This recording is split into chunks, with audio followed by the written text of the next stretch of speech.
welcome to another episode of Out of the FHIR podcast where we talk about health technology and interoperability. And we love to have awesome guests on the show like you, Don Rucker.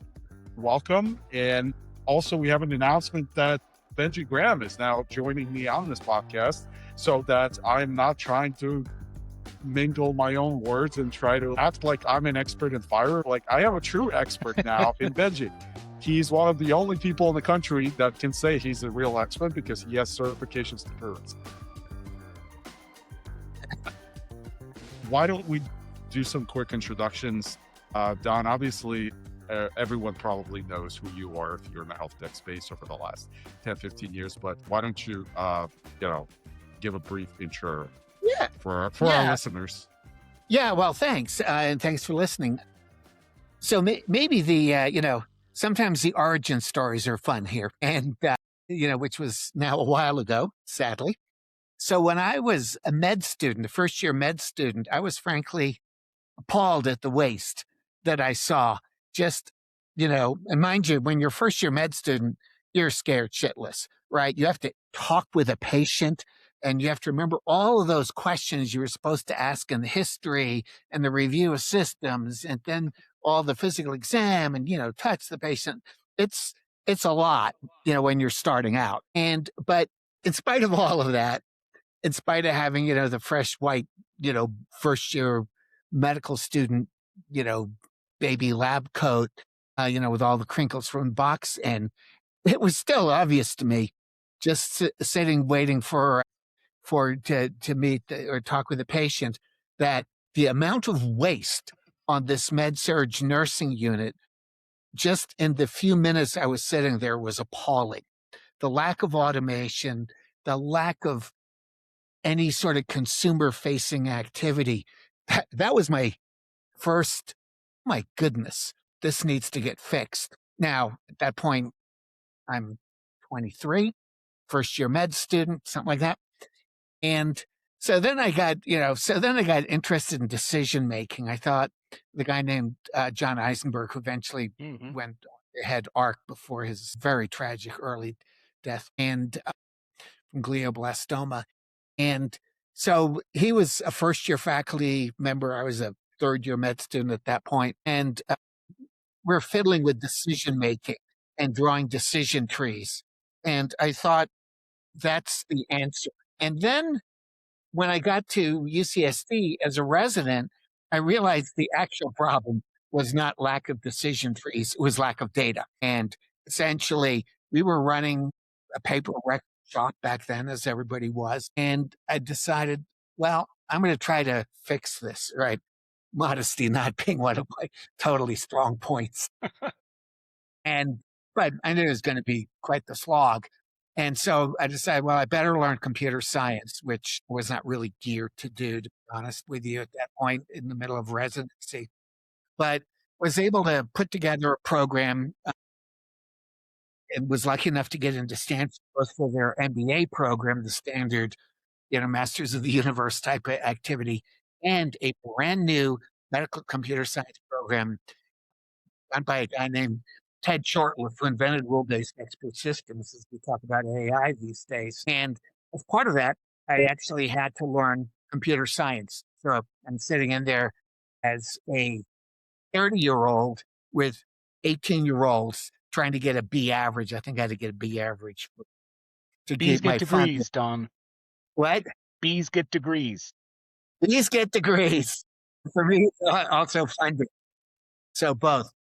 And so then that got me started on the journey of, how do you do this? How do you make computing something that is helpful for patients and for the country? And, was involved in building the first Windows EMR back in the late 80s with a company. Then for many years was at Siemens, the former Shared Medical Systems, doing CPOE, and, rolled that out to lots of folks.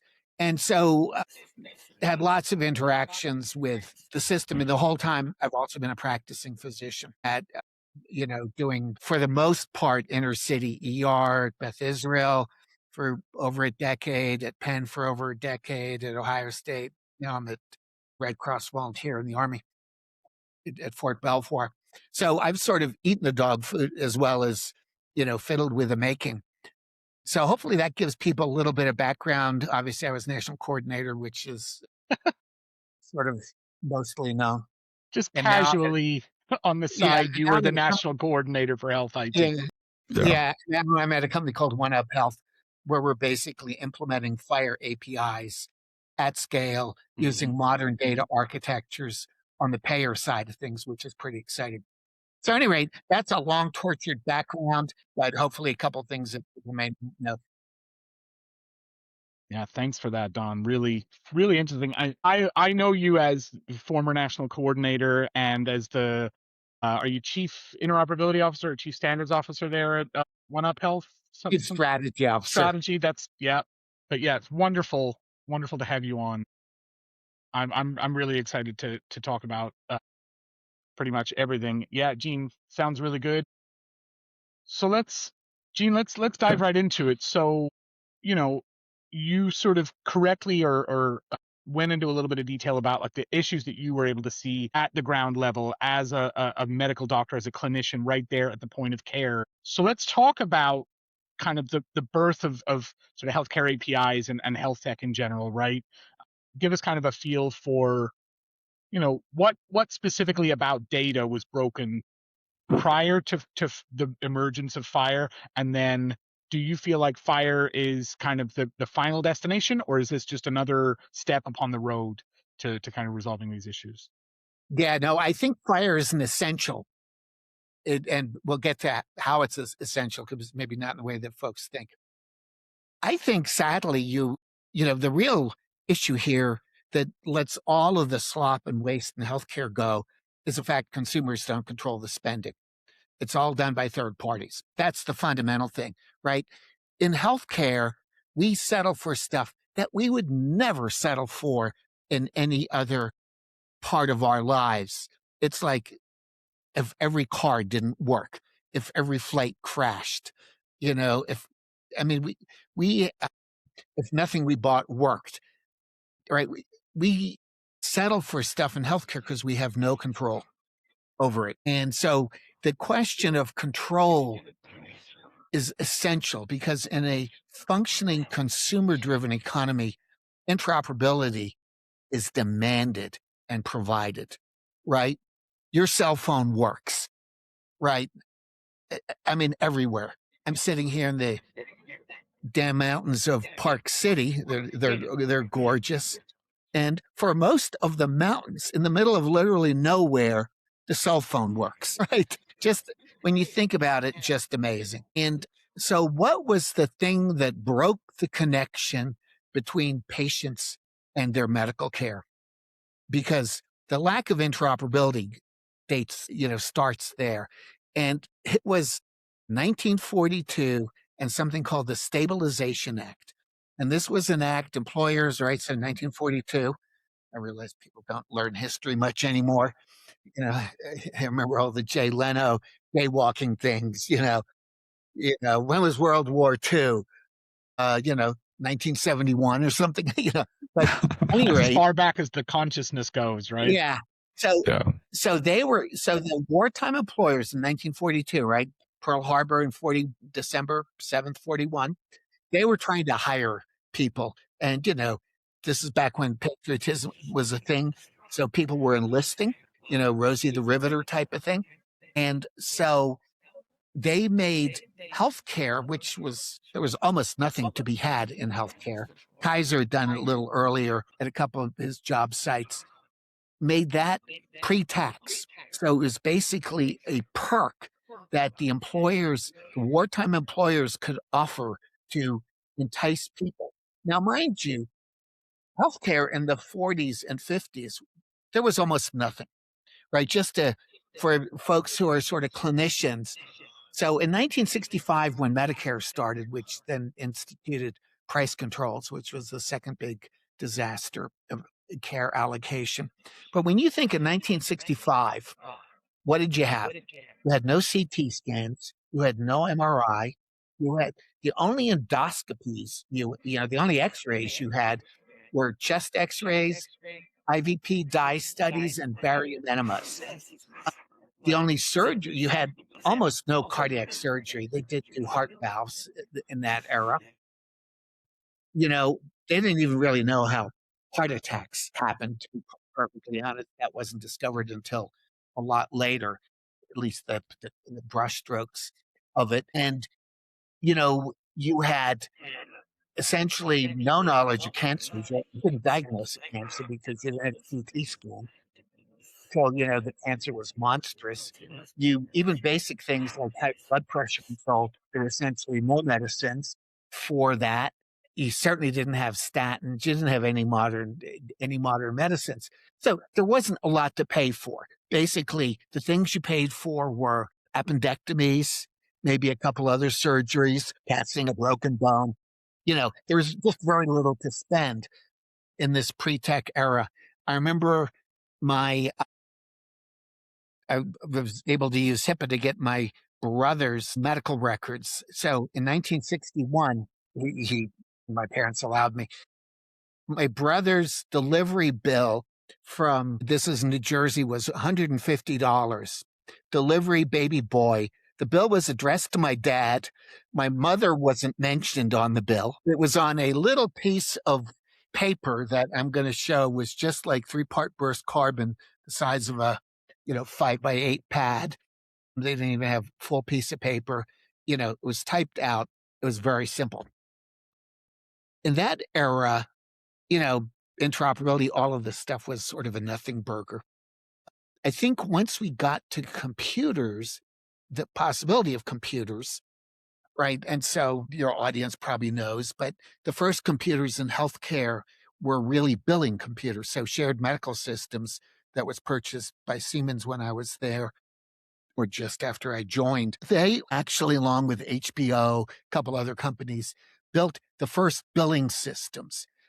And this is back in the era before you had the DRGs.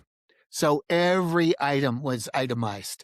Remember when I was an intern, DRGs came at the end of my internship year. My internship year, we took every little sticker, every IV, every tongue blade, every glove, every piece of nonsense. Of course, every med, every IV bag had a little sticker, and we would put them on the foot of a bed on a card. Sort of, if anybody in your audience knows what green stamps are. Now I'm really dating myself, but you can Google. It was a mainstay of consumer affinity before the modern world started. That's how it was billed. So your hospital bill was thousands of lines of, IBM line printer, 5 lines with a white background, 5 lines with a green background, kind of computer paper. But there was still nothing clinical, really. That was the first computing, and interoperability wasn't really an issue. Right. You generated a paper bill. The first transactional, right? So it's focused on the transaction of healthcare rather than paper-based transactions. Paper-based transactions, exactly. So now come the 1980s. And in the 1980s, I would say there have been a couple forcing functions for interoperability. I would say the first forcing function, right, because well before HIPAA, right, these computer bills didn't really go anywhere, at least in my memory of it. They were mailed. I mean, there were clearinghouses and stuff, I guess. I'm not even sure about that. That was honestly a little bit before my time. But the first, certainly clinical interoperability, were labs. Because what happened, what has forced healthcare is when there's too much data and you can't deal with it in paper.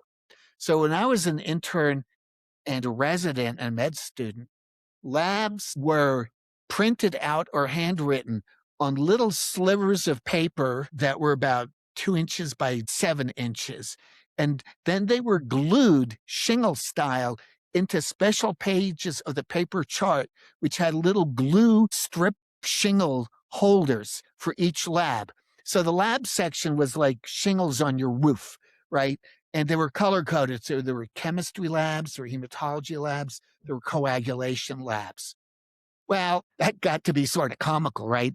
I mean, these things, like, they would fall out, right? The chart had been just bound paper in volumes, but now as you had all these labs. So with automated labs, the first sequential analyzer started coming in the 1980s, the Coulter counter, which automated hematology. Before that, it was just looking at microscope slides and spinning a hematocrit with like a spinner to sediment it out. Then you had enough lab data, and that's where folks like Clem McDonald, HL7 V2 came, and eventually ADT came off of that. So that was the first big thing. But mind you, at this point, didn't really have the automated. I mean, there were CPT codes, but they weren't. There wasn't really automation. The next two big things that happened to get automation going, the sort of the more mundane one was in the late 80s and early 90s. There were some EHRs, Data Medic, where I was employee number 6. We had an EHR. Kurzweil had an EHR. These were early speech recognition, by the way. So we used drag and dictate, one word at a time. So we were the first ever to use drag and dictate in healthcare, just to go back in the Wayback Machine. And then there was also transcription services, mostly in India, were, providing cheap transcription. And so you could get a higher CPT code by saying more or maybe using templates. Almost entirely it was transcription. The government got pretty wigged out about that because the evaluation management code spend started increasing. So that's when they went to these highly standardized templates on the thought, their law of unintended consequences, on the thought, we will make you say more. You then have to spend more on transcription, so you can't just bill for more all the time. That was the whole thesis. So the 1995 CPT modifications, so for folks, remember till Seema Verma Demetrius and I got rid of it in Trump 1 because it was just so toxic and evil.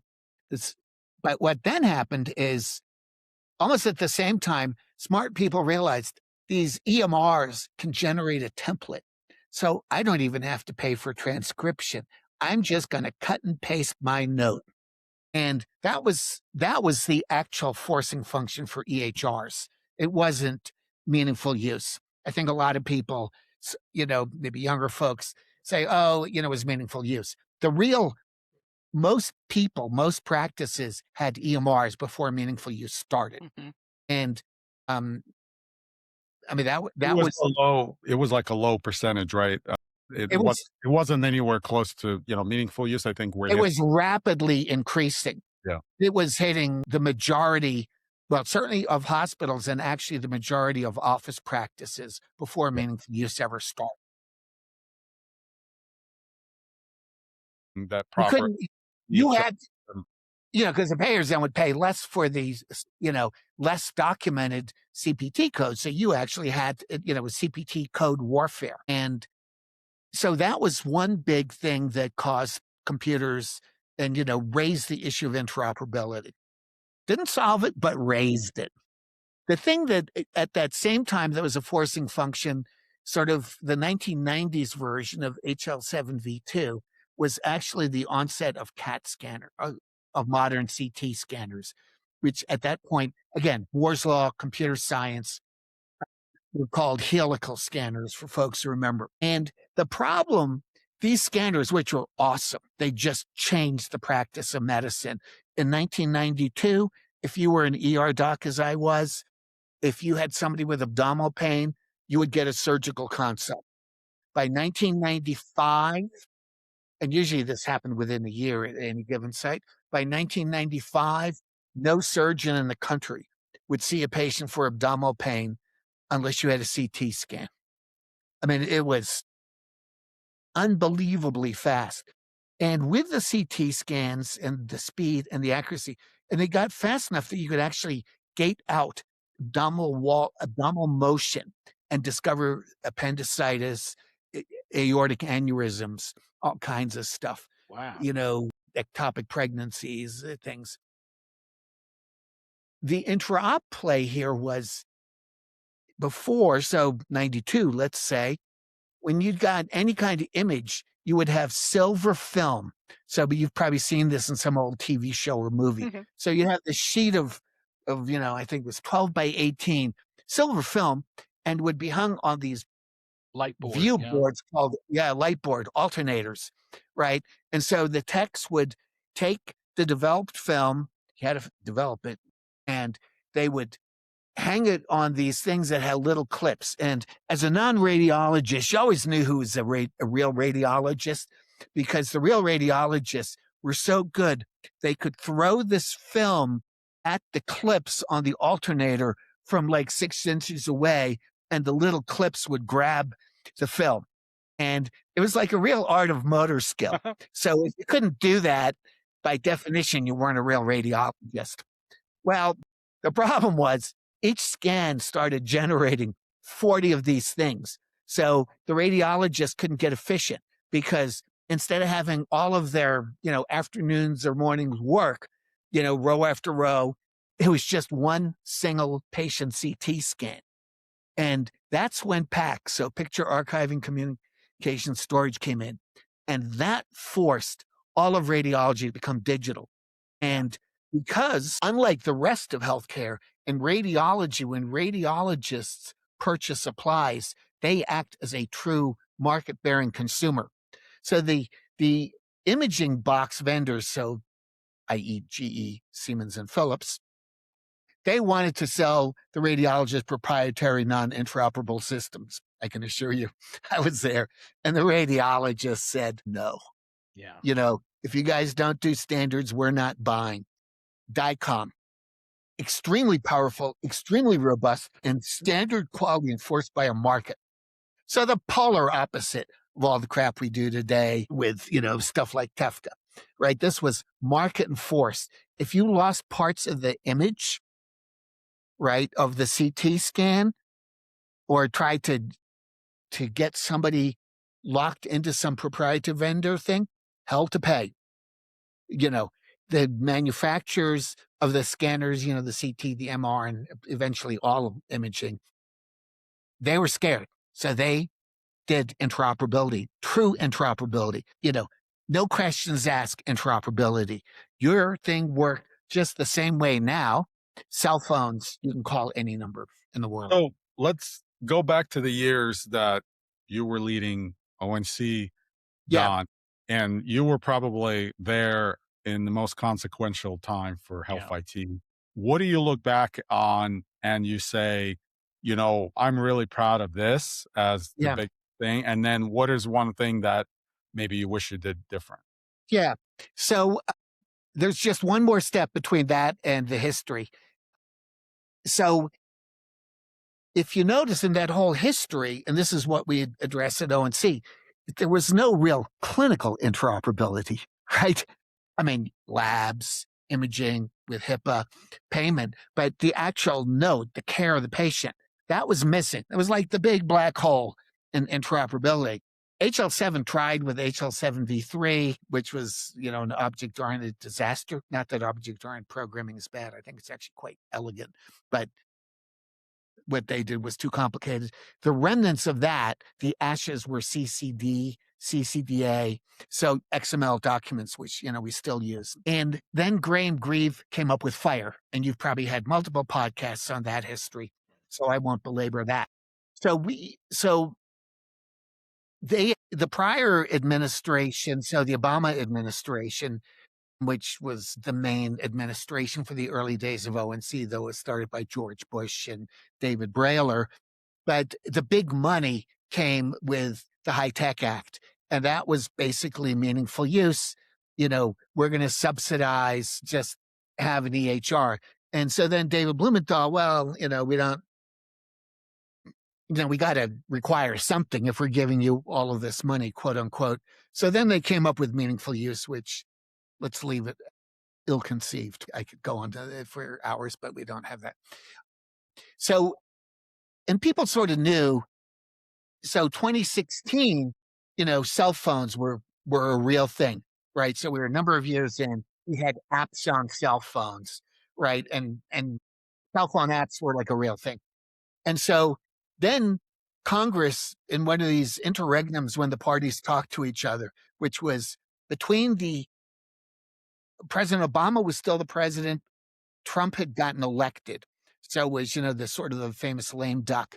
So the 2016 lame duck, they passed the Cures Act almost unanimously. Most of it was with FDA stuff. But there was a big section in there that has, APIs without special effort. It has information blocking. It has TEFCA in it. And so that was passed almost unanimously. And so when I got there in 2017, we ended up, ONC was assigned the rule writing to make this happen. Congress passes a law. It goes to the Secretary of, in this case, Health and Human Services. And then within that big organization, if there's a rule required, then it's delegated, like who's going to write the rule. Mm-hmm. So that's what ONC is, a regulatory agency. So that was, they came out as the 2020 Cures Act interoperability rule. And that required APIs without special effort. So there were a couple critical things in the language of that. First of all, the penalties on some level were, for EHRs and networks, were sort of unlimited. It was $1 million per item, but there was no definition of an item. There's still actually no definition of an item. And, the provider penalties on lack of interoperability then were to be assessed by CMS. And, for various squabble reasons at the very end, well, mostly for COVID, nothing got enforced in the Trump one, is we didn't even have the timeline for that because, these rules require a little bit of notice. For reasons that, I'm not going to speculate on, the Biden administration did nothing with information blocking effectively. And, now apparently maybe there will be some enforcement.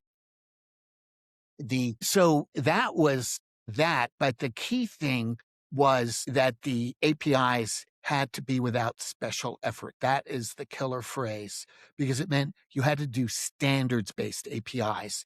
It couldn't be certain vendors, could just force proprietary APIs. Right. I went to this whole long DICOM thing because that's the exact, now because there are no consumers, DICOM standards were enforced by radiologists as purchasers of equipment in hospitals, right? We don't have that equivalent forcing function in healthcare. So government has to be the forcing function. Highly inefficient, and nowhere near as good as DICOM. Because, when people speak with their money, the world listens. When people speak with, a complicated regulation and information blocking, enforcement, and abstract concepts, the money goes to lawyers, to lobbyists, to delay, right? The consumer's just hosed in this. So that is, I think, the history, Gene, of that. And most of the work was actually in writing that rule was the challenge of what are fair prices. So this is a Republican administration. This is not like Mamdani. We're going to say, we're going to stop rent control. You just have to rent your apartment for free, right? It's a different, Republican administration, at least at the moment, in general, different world. So we had to come up with sort of reasonable rates. And, that's sort of a fool's errand on some level. You can't really mathematically set a rate. Price controls, which of course is the way all of CMS fee-for-service Medicare works, right? The fee schedule, which is 10,000 pages of regulations every year with that year's fee schedule over all of the different codes. So we came up with, and this is the, very good legal team at ONC. So a bunch of people led by at least Anthony, but, a number of people on the ONC legal team. We came up with the concept of costs reasonably incurred, exceptions that are allowable for information blocking, right? It's going to cause harm or technically can't be done or force of nature, right? So common sense allowable exceptions and things like non-discrimination. Right. So you can't just do a deal with one of your favorite partners where maybe you're getting money on the back end somehow.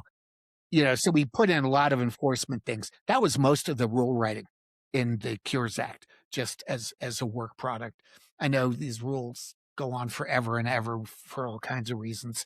So that was the thing. I would say, obviously, that I think was transformative. It has not been overturned by the courts. We had hundreds of stakeholder meetings and press outreach to, talk with people, inform people. So this was not a command and control thing. This was really talking with folks, getting buy-in, or at least acquiescence, as the case may be. It's very interesting. Certain vendors took out ads against ONC in like the DC airport and subway thing. It's pretty interesting when you're running an agency and you see an attack ad put out against your agency Wow. at the airport or the subway. Incentives. If the patient can't shop, if there's no economic consequence, FHIR.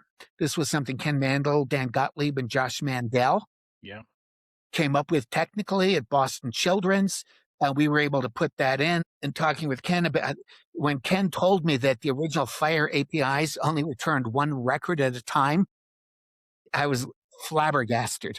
I took a whole entire semester of database. The thought that a query would only return one record was just mind-numbing. I said, well, yeah, we want records in bulk, which is how the name bulk got started. Maybe it should have been called something else, but it's short, sweet. The downside, so then the other thing that was sort of a loose end was TEFCA, which I never understood which lobbyist inserted that. It's only like 3 lines of the law, and it's very murky. The very goal of TEFCA is sort of delusional when you get right down to it, because you're saying you're going to build a network of networks somehow. Well, the world has solved networking. It's called the internet, right?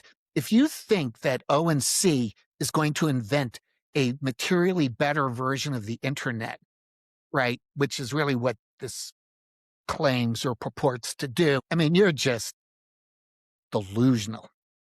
However, there's a law, there's a will, there's a way. And if you can put some private purpose to it or use it to block some public purpose, shit happens. Well, I love this topic, by the way, Don, and I want to pull the thread a little bit with you. I think that creates just it's sort of an inherent conflict in my mind level. And I think something that they realize is we have a lot of these regional HIEs, we have a lot of these smaller, larger, different HIEs that are exchanging different data, and they have different data. And speaking from my experience as when I work on the payer side, it was difficult to acquire data. You had to go and you had to barter with all of the EHRs, the HIEs, the immunization registries, everybody, and you had to stand up all of these point-to-point connections. So that's definitely difficult. And each of them will have their own version of trust and security. And so now you're all of a sudden paying a large team of people to manage all of your connections, and that data becomes very expensive. Whereas TEFCA I see as an attempt to create a standardized trust framework where we're all using the same protocols, we're all exchanging the same data in standardized ways and using the same standards. But I love hearing your thoughts, so I want to turn it back over to you. Tell me what you think there. Yeah, well, you've given a great argument for TEFCA, and the only piece to add to that in the classic argument for TEFCA is you will magically know where every patient got their care through a record locator service, right? That's the other sort of like magic bullet. So a couple things, and we don't want to make this all about TEFCA. A couple things for your audience before we get to some interesting FHIR stuff. The premise, the reason that the point-to-point stuff is so brittle, as you've described, Gene, Benji, is because you have incentives to not share information.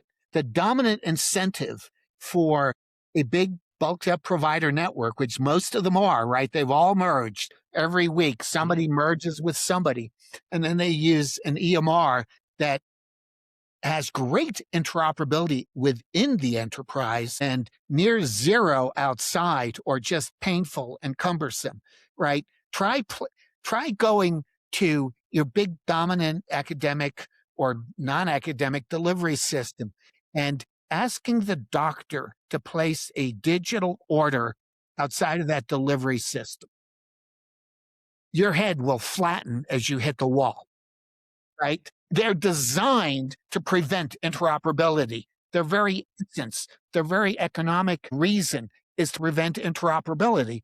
And so they do it with all of these different, different format, a different this, a different that. So the problem for interoperability, if you haven't addressed that in some material way, the interoperability you're getting is faux interoperability. It's little drabs that don't change the price dynamic, don't change the performance dynamic, right? It's fake interoperability. And we have fake interoperability everywhere in healthcare, right? Because they can't say, a vendor can't say, I'm not going to interoperate, right? They may say, well, the modern API has been around for decades. If you want something, you need to go to Care Quality or, pick your vendor. The HIEs are a great way of at least having some governance on that and providing some shopping ability with neutral governance on data. So I'm a huge fan of the HIEs. The point-to-point is a very, so there are two things I want to quickly talk about. Point-to-point and record locator services. So point-to-point, it's used as a pejorative, that we need like some central clearinghouse like TEFCA. Well, point-to-point is the modern internet. Right. Right? Well, we'll get to that. There's some asterisks there. So it's domain name server. Right? It's like you have Google and you have other things. I think the problem is in healthcare, we don't have that. Correct. Well, I would say the internet is more federated than point-to-point. Well, the internet fundamentally is point-to-point. It's called an IP address. Right. The IP addresses are unique. Sure. All right. I'll grant that. Yeah. There's a local network. And what you need are, some DNS servers, to parse that out. I mean, you can have value add with something like Google or Claude or have you. So the thing that point-to-point doesn't work, we have a monstrous proof statement that it does. It's called the internet. So if somebody says, point-to-point doesn't work and we need, whatever, TEFCA, well, you don't have the internet. You don't have cell phones. You're using point-to-point all day long. So then the next question, that's a fundamental question, is record locator services. This really gets into privacy, right? Patient-physician privacy has been a thing. I was going to look it up. I still have to look it up, but I'm sure it's been around for hundreds of years, maybe thousands of years.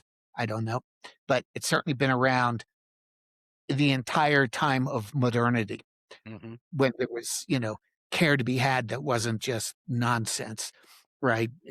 Cod liver oil, cocaine, right? And together at the same time. A lot of patent medicines, yeah, they had all kinds of shit, In the Coca-Cola. if you like that. So the record locator service, so it's worth thinking about that. It totally destroys patient privacy, right? If you're going to have the claim that a single query gets all of your records, think what that means. It means every single provider has to, on a near real-time basis, because most of the economic value is in records and care being currently administered, right? It's not in that you had, your ingrown toenail removed when you were 10. So that means every provider has to say to their QHIN or somebody, this is every patient I have seen today, all the time, right? Or every query has to go to every provider and have you seen, Gene or Benji, right? Those are massively privacy violating things, and you can't encrypt the location. You can encrypt the payload, but you can't encrypt the location. So if you're presumably not an issue in this particular group of podcast, participants, using an abortion clinic, right? If Planned Parenthood has a query or reports that they saw you, massively privacy violating, an HIV clinic, a mental health, a behavioral health clinic. So it's an absolute innate drop of privacy. as folks who may have seen my LinkedIn post last week point out, I the did. solution to this is just to have the patient consent. With OpenID and all this stuff, let the patient decide where their damn stuff goes. That's what, HIPAA actually says. It Right. doesn't say come up with a fraudulent scheme to claim treatment. That's not what it says. That's what maybe. Yeah, I think, Don, what you're talking about is a great representation of, some of the inherent issues of why this stuff is so hard. Yeah. And I think that it's not the lack of trying, and Mhm. to your really well put historical lesson here, hopefully for everybody, this has been an ongoing effort over multiple administrations on both sides across probably the most bipartisan issue that this country has ever had, right? Like this has been an ongoing thing all the way from Bush all the way to Trump. So, and one of the things you're talking about is why it's inherently difficult and why we're still there. And people are still talking about where's my interoperability?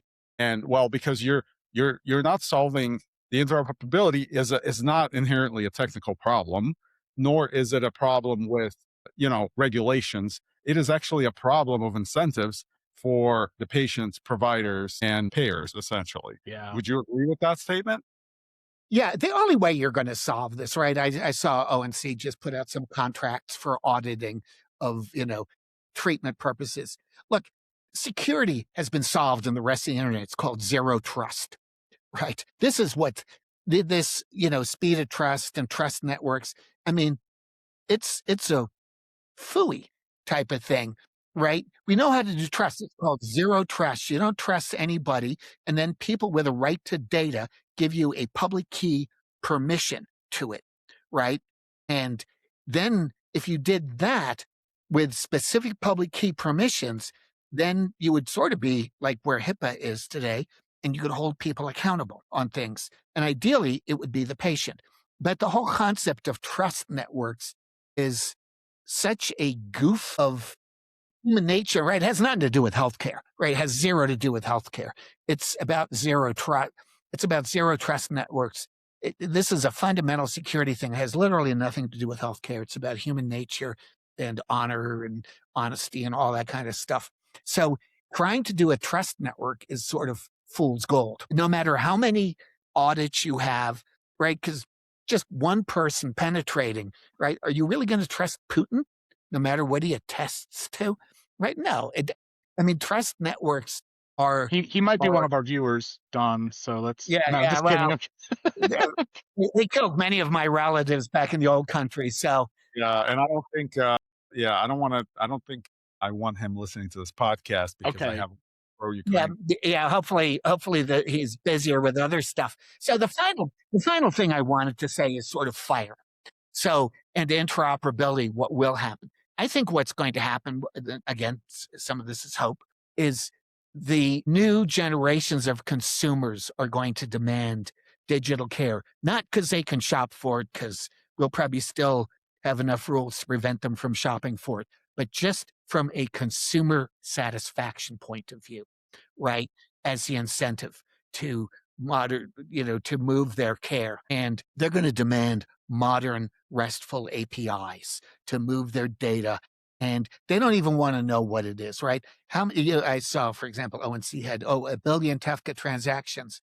How many RESTful API calls are there every day in the US? A trillion? Multiple trillions? Right? So if you sort of do some math, it's not the billion in Kafka, it's the missing 999 billion transactions that were prevented or delayed by not having modern APIs, right? So the incumbents have successfully prevented stuff, working through the government and the regs and the payment. I believe that FHIR, right? FHIR is JSON. FHIR makes RESTful APIs much lower cost, right? This is obviously the issue with Kafka. Kafka tries to prevent that with fake, FHIR stuff, but basically a document architecture, things like facilitated FHIR, that are information blocking, right? They interfere with the access, exchange, and use of information, That's what information blocking is. Those 3 words: access, exchange, and use. So how do you get around these APIs that interfere, between the brokers, the cumbersome non-real-time stuff, the ancient document payloads, right? Like, why don't we have AOL and Yahoo as the main source of our modern data anymore? Because this stuff doesn't work. I believe that FHIR lubricating JSON in healthcare with RESTful APIs is going to be dynamite. It's going to take a while. I don't know if I'm going to be, on which side of the ground I'm going to be on when it happens, but I'm an eternal optimist. And that's what I think is exciting. It's dynamic. When we met and talked at Dev Days, I mean, the progress is amazing. So I'm hugely the optimist, because these cumbersome brokered things, they're going to go away, because with RESTful APIs that are secure, you'll just go directly at, Mhm. 1/1000th of the cost, right? And Water flows downhill. I mean, I showed an example of that. With I was able to connect to my local provider, primary care providers, with my AI agent and pull the data in. I think that's what the true promise of all of this is: not to unlock another use case for a vendor to be able to sell their Yeah. wares, but really like good for the patient, so that the patient can finally use this data. And now that we have AI, they can hit any API in seconds Yeah. and do it successfully. Yeah. Yeah. I And mean, that's a massive forcing function to low cost, non-brokered stuff. Right. and the QR code, right? The take the QR code to your doctors, to your new doctor, and now you're granting them access and an embedded consent within something like that in your app, right? Yeah, And exactly. all, Well, you have so many ways in technology now to get patient control and consent, and they're going to want it. We haven't really had monster Tefka or scandals yet, but we will, right? I mean, I'm not going to talk about all the lawsuits back and forth. There are other sources for that. You can find them easily enough on the internet, some of which are awesome, I will say in passing. But, this will get forced out of the system. The question is, can we do it in a way that really helps us sooner, makes the patient experience? I mean, in my vision of the world, we're already instrumented. Our phones know where we are all the time, what we're doing. And there's so much opportunity for data to increase health. It's just stunning. And it's all prevention, right? The system, of course, doesn't want prevention because it's not paid for it, right? Better have your cabbage, or your, whatever. But digital is going to allow prevention. And God knows we probably need it as a country, but that's a whole other issue. I say that being smug. I did a 16-mile bike ride at altitude today. So with the elevation game. So I feel that, at least for today, the plaque has been moved around in my body. Making us feel completely out of All shape. with, Right. all with RESTful APIs, by the way, and digital feedback on my Garmin. Right? That's the world we want for healthcare. Yes. So let me pluck at one more small thread. Sure. I know we're close to time here, but you mentioned something about like record locator service earlier, and that got me thinking about the like one of the things that, and I'm not even just focused on Tefka here. I'm focused on broader interoperability. But one of the big issues that keeps coming up is this idea of identity and patient identity, and are we talking Yes. about the same patient? Yes. And when we think about specifically in the U.S., right? If we think about like master patient identity, that's really blocked, I think, legislatively, right? So we've got to think beyond an EMPI, because I just think like, so where are you at? Like, what are your thoughts on how we make identity and the problem of identity? How do we make that interoperable, and how do we like start moving the wheels on that? That is such a central question that really gets at the heart of this. And so I think the answer to that, and I've obviously had a lot of chances to think about it because, one of the most frequent questions when I was at ONC is, well, how come ONC is not pushing for a national patient identifier? Well, we already have national patient identifiers called Social Security number or your Medicare number. Medicare paid tens of thousands of dollars in fraud just on my behalf till I opened my EOB and realized a lot of these bills were fraudulent, right? Again, when the patient's not in control and you get an envelope that says, this is not a bill, it's not the highest priority to open the envelope. So when I finally opened the envelope, oh, geez. So I got a new national patient identifier Medicare number. And we have driver's licenses. They're not really powerful. And let's say, I don't know what percentage of the population is here illegally, undocumented, whatever word you want to use for it, but it's around at least 10%, right? So they're not going to sign up for an identifier. So the whole thing is a little bit of a goof, right? There's no patient matching algorithm that would tolerate a 10% mismatch rate. And of course, it's very much by different names and geographies. I think what's going to happen here is it's going to be this combination, and this is why we only used OAuth 2 in the rule, because it was abundantly clear even 6-7 years ago that identity and proof are advancing super rapidly in the consumer economy, that whatever ONC did, again, sort of like reinventing the internet, was just a fool's errand. I think stuff that the Karen Alliance has done with OpenID and, Amy Gleason and folks is awesome. I mean, if you have OpenID, the clear ID.me login and the National Provider Directory that was also required in the Cures Act, people sort of forget that had as much legislative language as TEFCA, but, the TEFCA folks tried to, deep six it. If you have a National Provider Directory, then, you're going to have effectively unique identification. The real economic answer, though, Benji, is the people who have a right to the data actually perfectly well know who they are.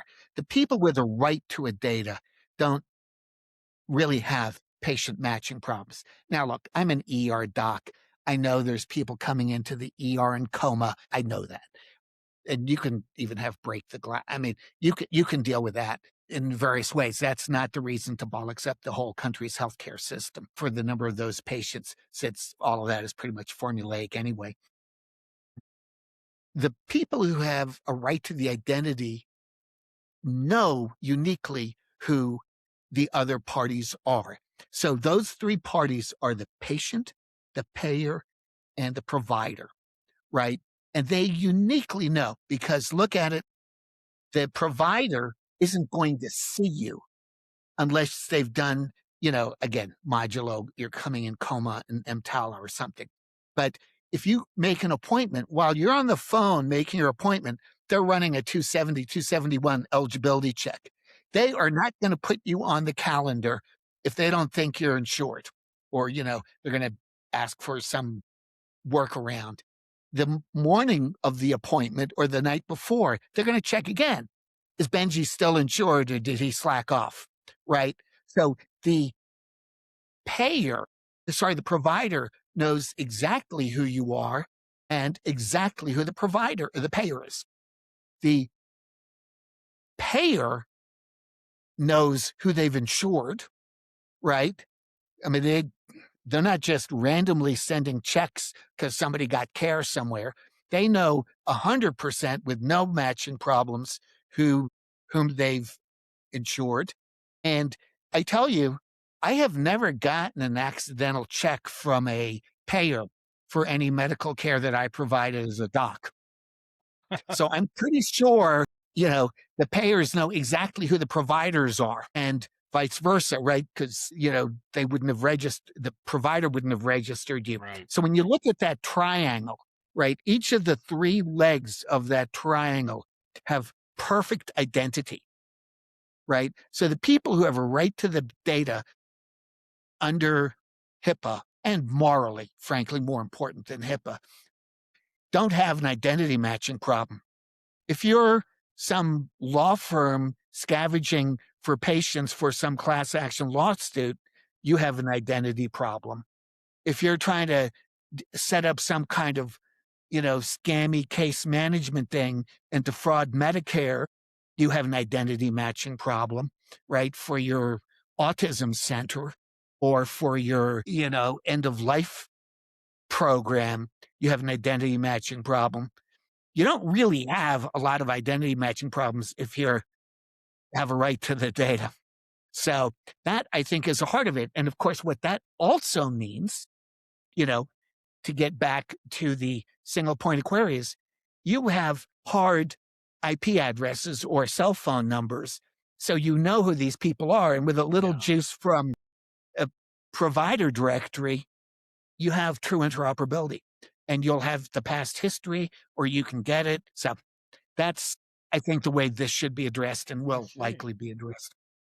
Well, thank you, Don, very much. I think I would Not say too long. My this apologies.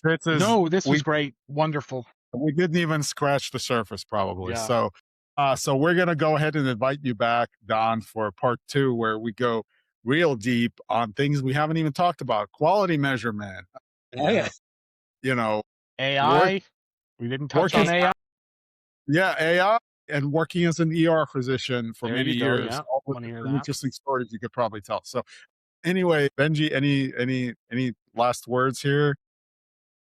No, I want to say a huge thank you, Don. I mean, I met you first when I was working at HCSC, and we talked when we were talking to One Up Health, and it's always a real absolute pleasure to learn from you, to hear your experience. I think you'd be pleased to know that the National Provider Directory, the CMS, has started acquisition on that. That just dropped Very last exciting. week. Yeah, it's Really exciting. super Really exciting. empowering. Kudos to Amy and Amy, Dr. yeah. Oz and Chris Klump and the team. Yeah, very excited. 100%. So yeah, thank you, and yeah, I hope you will come back and keep dropping knowledge on top of Gene and I. Well, Yes. I don't know. There may be a line between knowledge and opinion, but certainly All the same. have the opinions. All right, guys. Love it. This was Take awesome. care. Thank you so much, Don. Yeah, Thanks. appreciate you, Don. Thank you.